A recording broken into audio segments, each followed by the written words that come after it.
Hey, what's going on, guys? DC here, bringing you my very first official deck profile here on Twisted Duelist's channel. Our team is really psyched up for this year's events starting over in October. We're going to be attending Ohio's and Michigan's mostly, and if we can attend some other ones, we definitely will be. But this is probably going to be the deck that I bring for the first regional event just to get my invite. And then from there, as soon as I do get my invite, I'm going to get real creative with a lot of other different decks, so that way I don't have to really worry about it.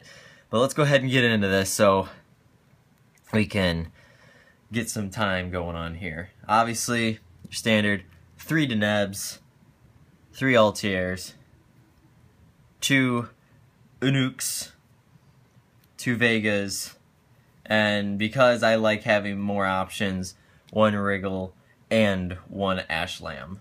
I mean, that's pretty standard. That's all of them that you really need, but some people only run 1 Ashlam, or Alsam, some people only run 1 Wriggle.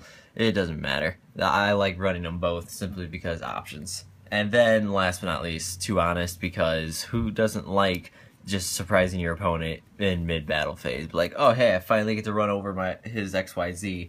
He's been causing problems, and then bam, Honest, like, screw you. For our spell lineup, pretty standard. 3 Rhoda, 3 MST, 2 Pot of Duality, because that first turn duality is amazing. 1 Raigeki and 1 Book of Moon. Book of Moon is actually probably one of the cards I would end up siding out first, simply because it is versatile, but it also, because there's no Jinlock anymore, it's not really as critical of a card to have in your deck, especially against Shaddolls. Then for our traps, your 3 Novas. I only play 3 Call the Haunteds, no Oasis, because I feel like 3 Call the Haunteds, you see enough of them, as well as if you have too many, you start drawing them more often than your actual necessary monsters.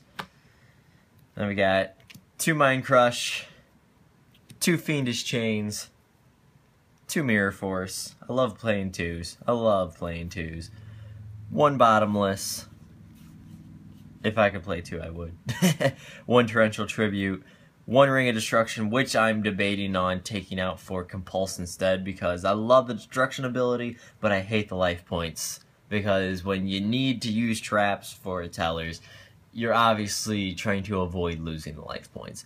But Compulse, I've thought about using instead. And then 1 Solemn Warning. But that's the main deck, guys. That's what my build currently is, because it's really effective. I haven't exactly adjusted for Cosmos just yet, but that'll be very, very soon here. Let's go ahead and get into the extra deck. The extra deck's really, really standard. 2 Trivier, because he is just amazing. 1 Deltaros, 1 Potato, 1 Diamond, and then your Pallades. And then for our generic lights, Tsuku, and an Omega. And then for our very generic rank 4s, Excalibur, Emerald, Castell, 101, Abyss Dweller, Cowboy for Game, and then number 86 if you get really lucky to get 4 to 5 out. If you're going to use 3, then you might as well use Trivier. Calm down. And then when we get into the side deck, again, guys, I have not adjusted for Cosmos yet, so this is still a bit more towards how my locals is. When it comes to actual regional events, I'll definitely be changing that up. So we got 2 Flying Sea for that BA matchup, Mirror the Ice Barrier for Nekroz, Shadow for Shaddol and BA. Then you got Ojama Trio for quite a few different decks, even for mirror matches. Non-fusion for Heroes and Shaddolls. Sorry, not Heroes, unless they run Miracle. Then 2 Iron Walls for Ritual Beasts, Heroes, even Nekroz. And then, I apologize for the proxies for this, but then 3 Anti-Spell Fragrances. That's just the 1 card that I need to get, and I apologize for that. But a really strong card. Really works out well. Anytime I've had to actually duel, I borrow a couple friends their Anti-Spell Fragrances, but just a really freaking solid card. But yep, that's my Satellarknight deck, guys.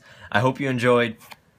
I love this deck very much, even if it's considered helmet or no skill and etc. It's still really versatile, really fun, and it's just your opponent's gonna expect what you're doing, but you can also create it to where it surprises them, and I love that part of it.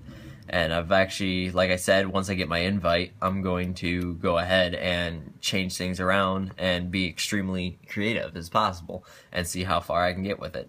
But thanks for watching, guys. Leave what you think about this deck profile down in the comments below. Share it if you know any other player duelists, and let them take their opinions to the comment section. But thanks for watching. Bye.